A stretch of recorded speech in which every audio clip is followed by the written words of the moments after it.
अमित, हम यहाँ अपना हनीमून एंजॉय करने आए हैं। वैसे भी सब कुछ वहाँ भी मिलता है। आप चलो, यहाँ भी घर वालों का पुराण जपना बंद करो। अरे तुम बुरा मान गई, इसमें बुरा मानने वाली क्या बात है। भाभी ने अपनी बचत के पैसों से हमें यहाँ भेजा है, तो उनके और उनके बच्चों के लिए कुछ लेना हमारा फर्ज है ना। शालू गुस्से में वहां से चली जाती है। मजबूरन अमित भी बिना कुछ किए आगे बढ़ जाता है। पूरे एक हफ्ते मनाली में बैठकर अमित और शालू अभी अभी घर लौटे हैं। रागिनी का 5 साल का बेटा कृष्णा खुशी से उछलते हुए शालू के पास जाता है। चाची चाची आप आ गई, दिखाओ ना मेरे लिए क्या क्या लाई हो। मैं कुछ नहीं लाई हूँ, वहाँ सब कुछ काफी महंगा था। अब मेरे पास पैसों का पेड़ तो लगा नहीं है। शालू की बात सुनकर रागिनी की आंखों में आंसू आ जाते हैं। अरे नहीं बेटा, चाची बहुत थक गई है ना, उन्हें थोड़ा रेस्ट करने दो। चल कृष्ण, तू बाहर खेल। शालू आराम करने के बहाने कमरे में चली जाती है। हनीमून से लौटे हुए अभी कुछ ही दिन हुए हैं क्या अमित ऑफिस से मिठाई का डिब्बा लेकर आता है। उसके चेहरे पर बड़ी मुस्कान है।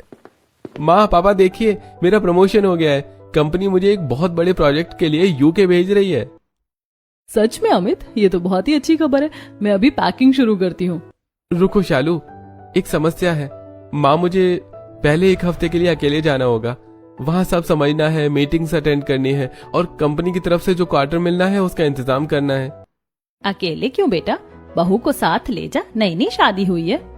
नहीं माँ, अभी वहाँ जाकर मुझे बहुत भाग दौड़ करनी होगी। शालू वहाँ जाकर परेशान होगी। अच्छा है ना, एक हफ्ता ये आप लोगों के पास रहेगी, आप सबकी सेवा करेगी। मैं एक हफ्ते में वापस आकर इसे ले जाऊंगा। हाँ माँ जी, अमित सही कह रहे हैं। एक हफ्ते की तो बात है, शालू हमारे साथ रहेगी तो हमारा भी मन लगा रहेगा। सेवा करेगी, हाँ, अब देखूंगी किसकी सेवा होती है। अमित के एक हफ्ते के लिए जाते ही शालू ने अपनी असली रंगत दिखा दी। उसने अमित से जिद करके रसोई और अपने कमरे में नया एसी लगवा लिया। रागिनी पसीने से लथपथ रसोई में खड़ी है। जैसे वो रसोई में घुसते हैं, शालू रिमोट से एसी बंद कर देती है। अरे शालू, एसी क्यों बंद कर दिया छोटी? बड़ी उमस हो रही है, खाना बनाने में आसानी होती है। भाभी, बिजली का बिल क्या आपके मायके वाले भरेंगे? ये एसी मेरे पति के पैसों का है। जब मैं यहाँ होती हूँ तभी चलेगा। गर्मी सहने की आदत डालिए। शालू खुद के लिए पास्ता और मैगी जैसी चीजें बनाती है और एसी चलाकर मजे से खाती है। लेकिन जब घर के बाकी सदस्यों के लिए खाना बनाना होता है तो वो किचन में कदम भी नहीं रखती। रूप किशोर जी टीवी पर समाचार देख रहे हैं। तभी शालू आती है और उनके हाथ से रिमोट छीन लेती है। हटाओ ये न्यूज व्यूज, मुझे अपना शो देखना है। बहू, मैं बस 10 मिनट में देख लूं, फिर तुम देख लेना। बदतमीजी से टीवी पर अपना शो लगा देती है और एसी ऑन कर लेती है। सुनिए बुढ़े बाबा, अब इस घर में मेरे पति का राज है। ये टीवी, ये एसी सब अमित के पैसों का है। आप जैसे भूखे नंगे लोग मेरी चीजों पर ऐश नहीं करेंगे। चलो निकलो यहाँ से और अपने कमरे में जाकर बैठो। बहू, ये क्या जुबान है, अपने ससुर से कोई ऐसे बोलता है? माँ जी, ज्यादा मत बोलिए वरना अमित से कहकर घर का राशन बंद करवा दूंगी। जाइए यहाँ से। वो दुखी मन से रूप किशोर जी को कमरे में ले जाती है। अमित एक हफ्ते बाद वापस आता है। सब खुश हैं, अब शालू उसके साथ जाएगी। माँ, काम तो सब सेट हो गया है। कंपनी ने रूम भी दे दिया है, लेकिन अभी वहाँ शिफ्टिंग का काम चल रहा है। पेंट और फर्नीचर का काम बाकी है। अगर शालू अभी जाएगी तो उसे बहुत दिक्कत होगी। तो फिर क्या सोचा है बेटा? पापा, मैं सोच रहा हूँ 1 महीने में और अकेला रह लूं। सब कुछ चकाचक सेट करके आऊंगा, फिर शालू को सम्मान के साथ ले जाऊंगा। तब तक ये घर पर ही रहे। चलो, जैसी तुम्हारी मर्जी। 1 हफ्ता रही, 1 महीना और रह लेगी। जैसे अमित दोबारा 1 महीने के लिए जाता है, शालू का असली रूप बाहर आ जाता है। अब घर में उसका तांडव शुरू होता है। शालू, छोटी जरा इधर आना, नाश्ता बन गया है, माँ जी को दे दे। मैं कोई नौकरानी नहीं हूँ भाभी, कुछ जाकर दे दो। और सुनिए, मैं आज बाहर जा रही हूँ, दोपहर का खाना मत बनाना मेरे लिए। शालू हर रोज दोपहर पर घर से बाहर घूमती रहती थी। उसे देखकर मोहल्ले की औरतें भी बातें बनाती थी। अरे रागिनी, तेरी देवरानी तो रोज सुबह तैयार होकर निकल जाती है और शाम को आती है। क्या तरीका, सास ससुर घर में और बहू बाहर घूम रही है। अरे नहीं चाची, वो किसी काम से गई होगी, अभी नहीं है ना, शहर देखना चाहती होगी। शालू शाम को हाथ में शॉपिंग बैग्स लिए आती है और सोफे पर पैर पसार कर बैठ जाती है। बहू, दादा 1 गिलास पानी तो पिला दे, गला सूख रहा है। दादी, हाथ पैर सलामत है आपके? रागिनी भाभी को आवाज लगाओ, वो किस लिए है घर में? मेरा सिर दर्द कर रहा है, मुझे डिस्टर्ब मत करो। ये क्या बदतमीजी है शालू, तू दिन भर बाहर घूमती है, घर का एक तिनका नहीं उठाती और अब दादी को जवाब दे रही है। माँ जी, मैं यहाँ काम करने नहीं आई हूँ। अगर आपको ज्यादा दिक्कत है तो अपनी बड़ी बहू को बोलिए। अमित के जाने के बाद शालू अपना नंगा नाच शुरू करती है। लेकिन इस बार अमित जब वापस आने वाला होता है, शालू अमित के मन में परिवार के खिलाफ जहर भरने का प्लान बनाती है। वो अपना होलिया बिगाड़ लेती है और हाथों पर जानबूझकर थोड़ी धूल और कालिख लगा लेती है। शालू, मैं आ गया, कैसी हो तुम? फफक फफक कर रोने का नाटक करती है और अमित के गले लग जाती है। अमित, अच्छा हुआ आप आ गए, वरना ये लोग तो मुझे मार ही डालते। क्या हुआ शालू, तुम ऐसी क्यों दिख रही हो? और ये हाथ? क्या बताऊं अमित, आपके जाते ही भाभी ने सारा काम मुझ पर डाल दिया। सुबह से शाम तक रसोई में जलती रहती हूँ। माँ जी और पापा जी मुझे नौकरानी समझते, भाभी तो दिन भर आराम करती है। देखो, एक हफ्ते में मेरी क्या हालत हो गई है। क्या भाभी ने ऐसा किया? मुझे तो यकीन ही नहीं होता। आपको तो सब फरिश्ते लगते हैं, पर सच तो ये है कि ये लोग सिर्फ आपकी कमाई के भूखे हैं। मुझे यहाँ एक पल भी चैन नहीं मिला। शालू की चिकनी चुपड़ी और झूठी बातों में आकर अमित का खून उबलने लगता है। वो बिना सोचे समझे कमरे से बाहर निकलता है। भैया, भाभी, ये सब क्या देख रहा हूं मैं? मैंने सोचा था मेरे पीछे आप शालू को छोटी बहन की तरह रखेंगे, लेकिन आप लोगों ने तो उसे नौकरानी बना दिया। अमित, ये क्या बोल रहे हो तुम? रागिनी ने तो एक तिनका नहीं उठाने दिया उसे। तो ये कालिख क्या आसमान से टपकी है? देखिए इसकी हालत। देवर जी, विश्वास कीजिए। बस बहुत हो गया, अब इस घर में एक साथ रहना मुमकिन नहीं है। अमित, क्यों ना हम इन्हें अलग कर दें? हम मम्मी पापा और दादी के साथ यहाँ रहेंगे, ये लोग अपना देख लें। अमित, कलेश मत बढ़ाओ। सुमित जी, चलिए हम घर के बगल वाले छोटे कमरे में शिफ्ट हो जाते हैं। हमें महल नहीं चाहिए, शांति चाहिए। सुमित और रागिनी अपना छोटा सा सामान समेट कर बगल के उस अंधेरे और छोटे कमरे में चले जाते हैं। अमित एक महीने के प्रोजेक्ट पर शहर से बाहर चला जाता है। जैसे ही अमित निकलता है, शालू की माँ कांति देवी घर पहुंच जाती है। नमस्ते समधन जी। नमस्ते समधी जी। अरे समधन जी, आप बताया नहीं, आपने अचानक आना हुआ।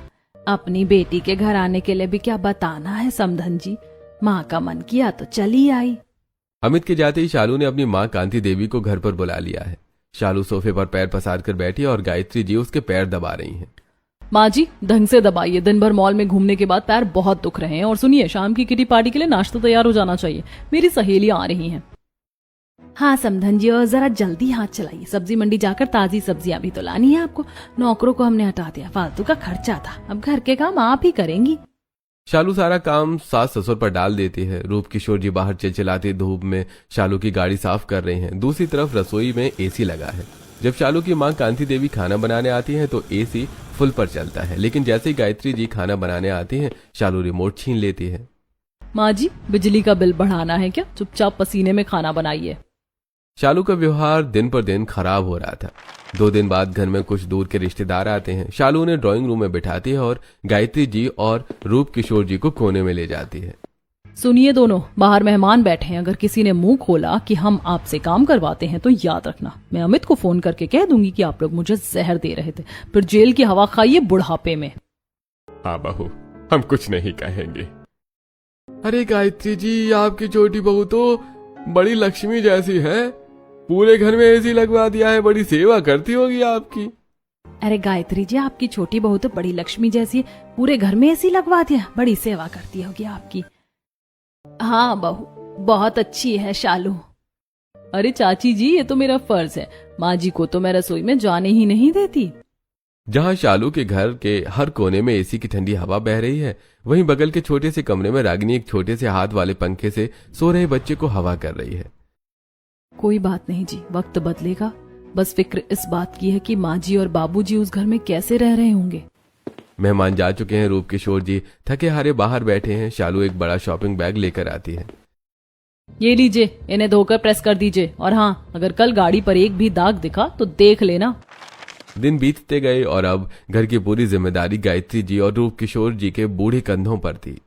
बेटी, ये समधन जी खाना तो बढ़िया बनाती है, बस थोड़ी सुस्त है। सुस्त है तभी तो काम करवा रही हूँ मम्मी।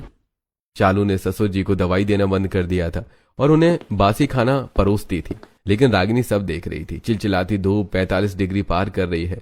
रागिनी ने घर के बाहर आंगन में ईंटों का एक कच्चा चूल्हा बनाया है। रागिनी पसीने से पूरी तरह भीगी हुई है। वो फूकनी लेकर चूल्हे में फूंक मार रही है। उफ, ये धुआं आंखें ही नहीं खुल रही हैं। भगवान, बस जल्दी से रोटियां बन जाएं। रागिनी के चूल्हे की लपटें उसके चेहरे को झुलसा रही हैं। वहीं देवरानी की ठंडी रसोई का नजारा बिल्कुल अलग है। शालू अपनी मां कांति देवी के साथ फ्रिज से ठंडी आइसक्रीम निकालकर दोनों मजे से खा रही हैं। अरे ओ जेठानी जी, क्या हाल बना लिया है? चेहरा तो देखो, बिल्कुल कोयला हो गया है। रसोई तो मेरे पास भी थी, छोटी, पर वो अब एक ठंडे कसाई खाने में बदल गई है, जहां अपनों के लिए ममता मर चुकी है।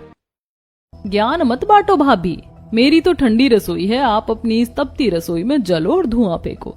इसी को कहते हैं किस्मत का अंतर। धूप और तेज हो गई है। रागिनी कांपते हाथों से गर्म तवे को उतारती है। अचानक उसकी उंगली तवे से छू जाती है और जल जाती है। वो तुरंत अपना हाथ मिट्टी के घड़े के पानी में डालती है, पर पानी भी गर्म है। रागिनी धुएं और भीषण गर्मी के बीच बैठी ठंडी चीजें तैयार कर रही है। इतनी गर्मी में अगर माँ जी और बाबूजी ने शालू का वो तेल मसाले वाला भारी खाना खाया तो उनकी तबीयत बिगड़ जाएगी। मुझे उनके लिए कुछ ठंडा और हल्का बनाना होगा। रागिनी ने मिट्टी के घड़े में ठंडी छाछ बनाई है, जिसमें उसने पुदीना और भुना जीरा डाला है। वो चूल्हे की आग में ज्वार की रोटियां बना रही है। रागिनी थाली लेकर दीवार के पीछे दुबक जाती है और खिड़की से सास ससुर को इशारा करती है। माँ जी, ओ माँ जी, जल्दी से टिफिन ले लीजिए, इसमें गर्म रोटियां और बाबूजी की दवाई है। बाबू तू खुद तंगी में है, ऊपर से हमारे लिए ये सब। अगर शालू ने देख लिया तो। माँ जी, वो मेरा क्या बिगाड़ेगी, आप बस बाबूजी को ये खिला दीजिए। एक तरफ रागिनी अपनी तपती रसोई से सास ससुर के लिए ठंडा खाना बना रही थी, वहीं शालू की मां कांति देवी सोफे पर पैर पसार कर लेटी हैं। रूप किशोर जी थके हारे बाजार से भारी सामान लेकर लौटे हैं। समधी जी आ गए, जरा मेरे पैर दबा दीजिए, बड़ी थकान है। अरे समधन जी, मेरी कमर में बहुत दर्द है और अभी कपड़े भी धोने हैं। पापा जी, जुबान लड़ानी सीख ली है क्या? क्या आपको भी घर से बाहर जाना है? रूप किशोर जी कांति देवी के पैर दबाने लगते हैं। कुछ देर बाद राजेश्वरी जी पानी लेने के लिए नीचे आ रही थी। तभी शालू अपनी मां के साथ मजाक करती हुई वहां से गुजरती है और दादी को जोर से धक्का देकर आगे निकल जाती है। दादी सीढ़ियों से लुढ़कते हुए नीचे गिर जाती है। उनका सिर फर्श से टकराता है और खून बहने लगता है। गायत्री, माँ जी, अरे शालू देख क्या रही है, एम्बुलेंस बुला, खून देखो कितना बह रहा है। अरे माँ जी, इतना नाटक मत कीजिए, बुढ़ापे में पैर फिसल गया होगा, अभी कोई एम्बुलेंस नहीं आएगी, फालतू के पैसे खर्च होंगे, पट्टी बांध दीजिए, ठीक हो जाएंगी। तभी रागिनी और सुमित चीख सुनकर दीवार लांग कर अंदर जाते हैं और जबरदस्ती दादी को अस्पताल ले जाते। डॉक्टर बाहर निकलते हैं। आई एम सॉरी, सिर पर गहरी चोट लगी थी और बहुत खून बह चुका था। अगर उन्हें आधे घंटे पहले ले आते तो शायद हम उन्हें बचा लेते। माँ जी, मेरी माँ जी चली गई। दादी के मरने के बाद भी शालू को फर्क नहीं पड़ा। शालू की मां कांति देवी हर दूसरे दिन आ धमकती हैं और शालू को नए नए पैंतरे सिखाती हैं। देख बेटी, ये सास ससुर और बुढ़िया अभी भी उस जेठानी से हमदर्दी रखते, इनकी लगाम कस के रख। सुन लीजिए आप दोनों, अगर आज के बाद उस जेठानी से बात की तो याद रखना, ना रात का खाना मिलेगा और ना बीपी की दवाई, समझ गए? शालू सास ससुर को रागिनी से बात करने के लिए मना कर देते हैं। अब रागिनी ने चुप बैठने के बजाय सच सामने लाने का फैसला किया।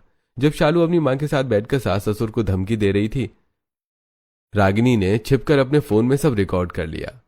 बस अब बहुत हुआ, अब अमित को अपनी ठंडी रसोई का काला सच देखना ही होगा। रागिनी वो वीडियो अमित को भेज देती है और मैसेज करती है, अमित घर की शांति का नाटक देखना हो तो कल बिना बताए आ जाना। अमित वीडियो देखकर सुलग रहा था। वो चुपके से घर में आता है और खिड़की के बाहर छिपकर सब देखता है। अंदर का नजारा देखकर उसका खून खौल उठता है। कांति देवी सोफे पर पैर पसारे बैठी हैं और गायत्री जी उनके पैर दबा रही हैं। नमस्ते मम्मी जी, बड़े मजे चल रहे हैं आपके। अरे अमित बेटा, तुम आज मैं तो बस अपनी बेटी से मिलने आई थी। समधन जी का हाथ थोड़ा दुख रहा था तो मैं बस देख रही थी। आइए अमित, देखिए आपकी पसंदीदा पूड़ियाँ और पनीर बनाया है। मेरी ठंडी रसोई में बना ये गर्मा गर्म खाना खाकर आपकी सारी थकान मिट जाएगी। माँ के लिए क्या बनाया है? माँ जी के लिए भी आइए, आज आप आए हैं ना तो खुशी में उन्हें भी अच्छा खिला रही हूँ। झूठ, तुम्हें पता नहीं है कि माँ को डॉक्टर ने उबला हुआ खाना बोला है? उनके लिए तेल मानो जहर है। मेरे पीछे से तुमने घर को तो ठंडा कर लिया शालू, लेकिन तुम्हारी जुबान अभी भी आग उगल रही है। माँ, क्या भाभी घर नहीं आती? आप बताइए, क्या आप खुश हैं? गायत्री जी अमित को देखते ही फूट फूट कर रोने लगती हैं। बस माँ, इन आंसुओं ने सब सच बता दिया, मुझे अब और कुछ नहीं सुनना, निकल जाओ यहाँ से।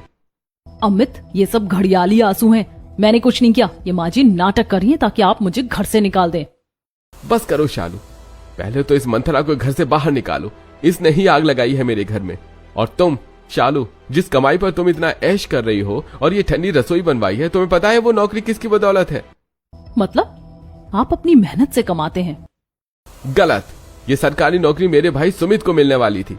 उन्होंने अपना हक, अपना प्रमोशन मुझे दिलवा दिया ताकि मेरा भविष्य बन सके। जिस भाई और भाभी को तुमने भूखा नंगा कहकर बाहर निकाला, आज उन्हीं के दम पर तुम ये ठाट कर रही हो। तुम्हें उनका एहसान मानना चाहिए था, पर तुमने उन्हें घर से बेघर कर दिया। अमित बेटा, सिर्फ घर से नहीं निकाला, तेरी दादी को भी मार डाला इसने। क्या शालू, तुमने मेरी दादी की जान ले ली?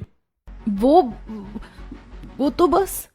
निकल जाओ अभी के अभी, मेरा और तुम्हारा रिश्ता आज इसी वक्त खत्म। अमित शालू और उसकी माँ को धक्के मारकर घर के मुख्य गेट से बाहर निकाल देता है। घर से निकलने के बाद शालू अपनी माँ के घर पहुंचती है, लेकिन वहां भी शांति नहीं है। ये सब तुम्हारी वजह से हुआ मम्मी। तुम हर दूसरे दिन आकर मुझे भड़काती थी। तुम्हारे लालच की वजह से आज मेरा सुहाग और आलीशान घर उजड़ गया। अब मुझ पर दोष मत डाल, तू ही तो बोलती थी कि तुझे महारानी बनना है। अपनी ही माँ के घर से धक्के खाने के बाद शालू अब दर दर भटक रही है। समय बीत चुका है, रागिनी घर की खुशियों को समेट चुकी है। एक दिन वो बाजार से सब्जी ले रही होती है, तभी उसकी नजर एक फटेहाल औरत पर पड़ती है। अरे ये तो छोटी है। शालू, तुम्हारी ये हालत कैसी हो गई? शालू रागिनी को देखते ही फूट फूट कर रोने लगती है और उसके पैर पकड़ लेती है। भाभी, मुझे माफ कर दो। माँ ने मेरा घर छुड़वा दिया और अब खुद भी मुझे बोझ समझ कर निकाल दिया। अमित मुझसे बात तक नहीं करना चाहते, मैं कहाँ जाऊँ? चुप हो जा छोटी, अपनी बड़ी बहन को माफ कर दे। चल मेरे साथ घर चल। रागिनी शालू को लेकर घर पहुंचती है। अमित उसे देखते ही गुस्से से लाल हो जाता है। भाभी, इसे यहाँ क्यों लाई हैं आप? जिस औरत ने माँ को रुलाया और दादी की जान ली, उसके लिए इस घर में कोई जगह नहीं है। अमित, इंसान से गलती होती है। ये भटक चुकी थी, पर अब इसे अपनी गलती का एहसास है। माँ जी, क्या आप एक मौका नहीं देंगी? अगर तू कहती है बहू तो ठीक है, लेकिन इसे साबित करना होगा कि ये बदल गई है। ठीक है, तुम इस घर में रह सकती हो, लेकिन मेरी एक शर्त है। जब तक तुम भाभी की तरह निस्वार्थ सेवा करना नहीं सीखती और जब तक मुझे ये यकीन नहीं हो जाता कि तुम भाभी जैसी बन गई हो, मैं तुम्हें पत्नी का दर्जा नहीं दूंगा। मुझे मंजूर है अमित, मैं अब वो पुरानी शालू नहीं रही। कुछ महीनों की कड़ी मेहनत और सेवा के बाद शालू ने सबका दिल जीत लिया।